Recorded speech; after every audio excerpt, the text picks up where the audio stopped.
Good morning. Louis Ponce. I'm a captain with City Line Fire Rescue, and I'm here today in your class to discuss some home fire safety tips and some education information that I hope to give to you so you can take home to your parents and show them what you learned today. Briefly about myself, I'm a fire captain, as I mentioned, with City of Miami for 12 years. I usually work on a fire engine or aerial, which is the big truck with a ladder on top. And of course, as you know, we go to emergencies where there's house fires or fires in big buildings or businesses, and obviously our job is to rescue life safety and then put the fire out. Our number one goal is life safety for yourself and as well as for yourself and for ourselves as well. Now, in the city of Miami, we have 15 fire stations scattered throughout the city strategically to reduce our response time. So our normal response time to a house fire is about 4 minutes. You can have about 6 fire trucks in front of your house in about 5 to 6 minutes in any given area of the city. Now, as I mentioned, the purpose for me here today is to discuss house fires and home safety. House fires happen about 300,000 times a year, and that might not seem a lot nationwide, but it's quite a bit. And since it doesn't maybe happen as often as we might think, practicing home safety is very important. So we have a plan in place. So if this does happen, we know what to do. Now, another thing I want to share with you is that 73 out of 4 fire-related injuries occur from a home fire. So, although it doesn't happen as often, when it does happen, it usually involves in some sort of injury to someone that was in the home, in the house. So, again, this is a very important topic that we should take seriously, and hopefully you have a conversation with your parents when you get home later today.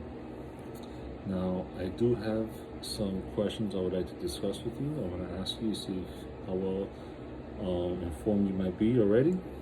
The first question is, if you're in your home and you see some smoke underneath the door, coming from underneath the door, should you open it? And the answer to that question is a no. If you do see smoke coming from underneath the door, that means that door is protecting you at the moment. That means that door is keeping smoke out of the room you're in, and hot air from your fire is on the other side of that door. Now, so we want to remove that door. We'll go in the opposite direction of that door and keep that door closed.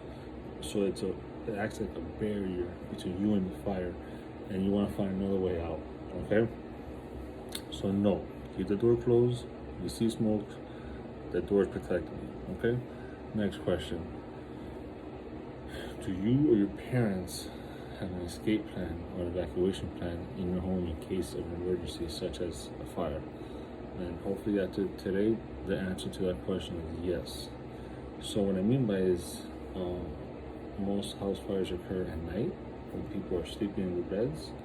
So something to discuss with your parents is, okay, mom and dad, if a fire breaks out in the kitchen and we wake up from the smoke or the smoke alarm went off, where should we all meet? Now, in every house that's going to be different. No houses are built the same, so that's something you can discuss with your parents. Obviously, it would be best if it's somewhere closer to an exit of the house, so you can go from there right out the house. The whole point of having a meeting place is accountability, meaning that everybody's together, no one's missing, and you guys can leave the house together. You also want to have a backup plan to that. If you can't get to the meeting place, what's the secondary plan? Once you're out of the house, what part of the house do you want to? What part of the outside of the house do you guys want to meet?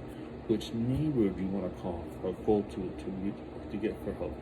All these things should be discussed beforehand, so when it does happen, you know what to do. Knowing what to do will help you greatly in not having any injuries and knowing what to do. Okay. Now the last question is, do you know how to stop, drop, and roll? Meaning, if your clothes catch on fire, initial reaction is to pat it down.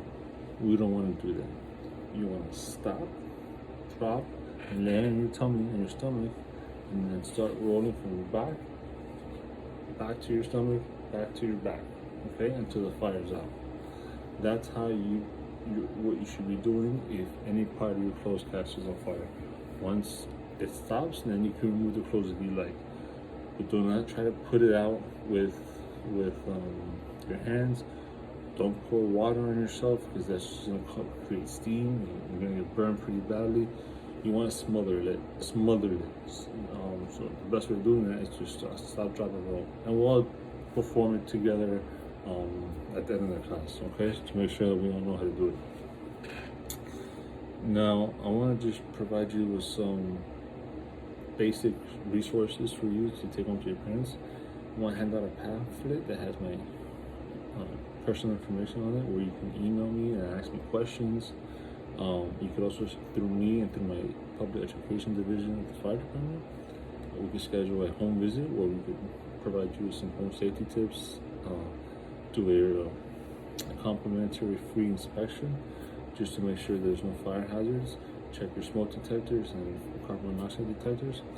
And that leads me to my second resource. That is having advanced notifications such as smoke detectors and fire and carbon monoxide detectors is a great tool to have, especially with technology, how it's advanced. You can have it linked to your smartphone and it could alert you in case of a hazard that's going on, such as you could be out to dinner with your parents and your mom gets an alert that the smoke detector in the kitchen is going off, and she could alert the fire department. Or it could be directly linked to the fire department, so we get a notification right away. This is something you can visit the local hardware store. You can go home and ask your mom, how about or dad, how about some smoke detectors in the kitchen or, throughout the house? It's just something that I've seen that has saved a lot of lives and protected a lot of property, is the advanced notification and getting back to the whole response as quickly and efficiently as possible. And I just want to leave you with a little slogan that I kind of tell everybody and I kind of live by. And my job is safety is the key, and it's up to you and me. I know, but something to remember. Okay, I hope everybody is learned and take something back to your parents. And lastly, stop, drop, and roll.